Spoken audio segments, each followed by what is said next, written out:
Hello everyone, আজকে আমি তোমাদের দেখাবো করলা গাছের সার প্রয়োগ। আর এই করলা গাছের বয়স হচ্ছে 15 দিন। প্রথমে আমি কাঁচির সাহায্যে মাটিগুলো আলগা করে নিলাম।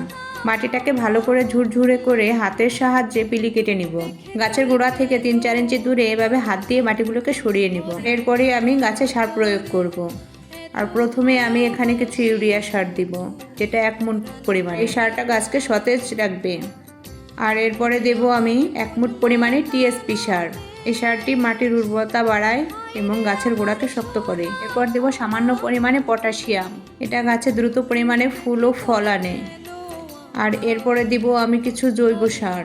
এই জৈব সারগুলো মাটিকে ঝুরঝুরে রাখে আর মাটিতে পানি শোষণ ক্ষমতা বাড়িয়ে দেয়। আর জৈব সারের পরিমাণটা আমি একটু বেশি দেব, কারণ জৈব সারের কোনো গাছের ক্ষতি হয় না।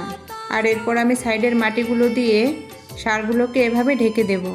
আর এরপরে আরও কিছু জৈব সার আমি মাটির উপর দিয়ে এভাবে ছিটিয়ে দেব, যাতে উপরের মাটিগুলো এভাবে ঝুরঝুরে থাকে।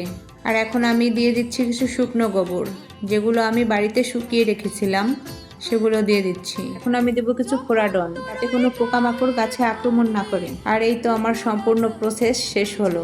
আর এইভাবেই আমি গাছে সার দিয়ে থাকি। আমার বাড়িতে যত প্রকারের গাছ আছে, সবজির গাছ, আমি প্রতি 15 থেকে 20 দিন অন্তর অন্তর এভাবে আমি গাছে সার দিই। কারণ আমাদের বাড়িতে হচ্ছে ছাদ বাগানের মতো, তো সামান্য কিছু মাটি দিয়ে আর কি গাছগুলো লাগানো, যার কারণে অতিরিক্ত সার দিতে হয়।